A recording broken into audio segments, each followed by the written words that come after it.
Truth is, we can't save the nation with the current Republican team. We have to get tougher, smarter, and we need newer, bolder voices in the United States Congress. So if you're out there campaigning and running as a Paul Ryan or Kevin McCarthy Republican, my message to you is this: they don't work here anymore.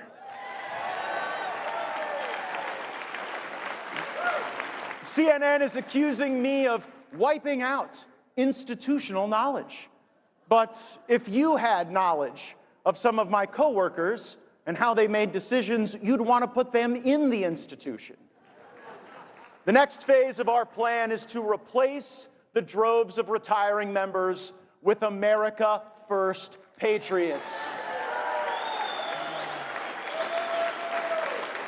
Republican primary voters must do their part, and the battle space will be full of enemies. Mike Pence just announced that he's building a $20 million fund to combat America's embrace of populism. And it's no surprise to me that Mike Pence is against populism. He was never particularly popular. People say I'm divisive, but this is the guy raising Republican money to weaken MAGA Republicans. And the media isn't on our side either. The Matt Gaetz chaos agenda. That was the headline from the liberal New Yorker magazine. I must not know what chaos is. Open borders, $34 trillion in debt, $2.5 trillion annual national deficits. Your government might label you a domestic violent extremist if you buy guns or Bibles or, heaven forbid, show up at a school board meeting or attend Mass too often. This sounds a hell of a lot more like chaos to me, because your chaos doesn't matter to a lot of the folks working 10 miles from here. Interest rates on credit cards and car loans are skyrocketing. Home ownership, the central thesis of the American dream to our parents and grandparents, is now a mirage to the millennials. They say inflation is down, but prices are still up. I never thought I'd live to the day where I'd spend $11 on a bag of carrots.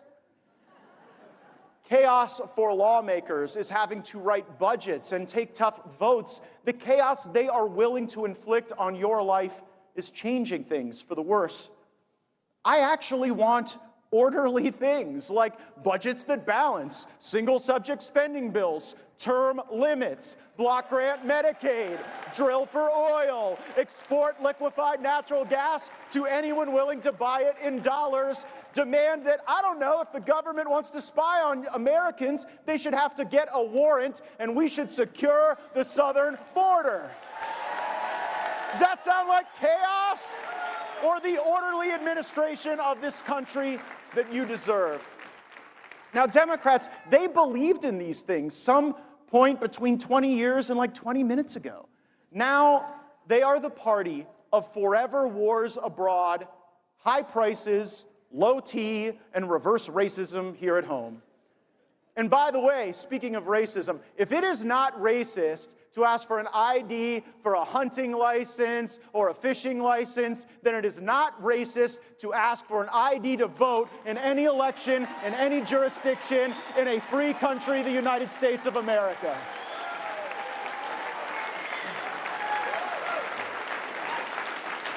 So I've noticed there are like two plays that House Republicans right now seem to be really good at running: the punt and the block. And granted, I've thrown a few Hail Marys into the playbook, but the punt and the block seem to be what they're all in on.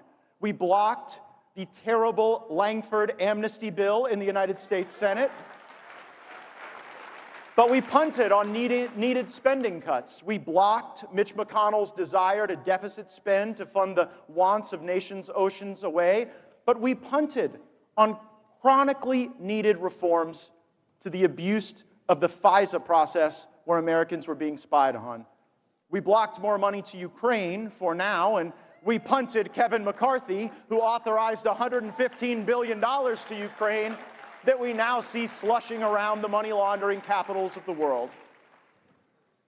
We shouldn't have any foreign aid to any other country without corresponding cuts to our own bloated federal budget. If you want to send aid to Israel, fine. Pay for it by defunding the United Nations. I want the UN to be zeroed out in our budget. The U.S. should be out of the UN, and the UN should be out of the U.S.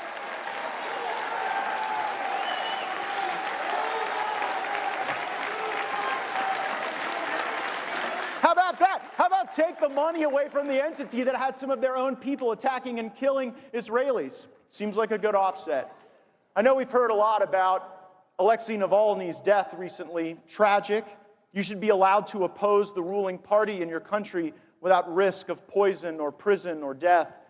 But I would remind everyone, especially the journalists in the back, that Ukraine's Zelensky imprisoned an American journalist who then died in prison, Gonzalo Lira.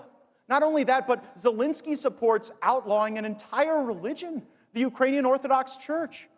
And he just canceled Ukraine's presidential elections. Now, call me old-fashioned, but I actually prefer democracies that hold elections. To be clear, Putin is no friend of ours. He partners with adversaries like Iran and is opposed to America's interest. But realism in our foreign policy means being clear-eyed. It is being anti-war, not anti-American. My goals are clearly defined. Can the neoconservative followers of John Bolton and Liz Cheney and Nikki Haley say the same? And what's really left unsaid in this Ukraine aid debate is that Europe's fecklessness is a direct result of them becoming national security welfare queens, largely at your expense. Our European allies, which consist of some very wealthy nations, underspend on their own defense because they dupe you into paying for much of it. Spain spends less on its military than we do on the Department of Interior. France spends less money on their military than we do on the Department of Labor. I think they're allergic to labor in France. With friends like these, do we really need to be searching behind every sand dune or in every Central Asian cave for more enemies? We went straight from a welfare program for Afghan poppy farmers to this. America is not the world's police force, and we are not the world's piggy bank. It is not sustainable. It doesn't make us stronger to borrow money from China to give to another country. We are saddling future generations with so much debt, all while becoming weaker at our core. Now, Democrats want us to believe that Joe Biden can still be commander-in-chief in 2029. I'm opening the 2024 vintage of this wine, and I don't think it's going to get better with age. Joe Biden isn't getting sharper or stronger or smarter. He is getting older, weaker, and less equipped to lead.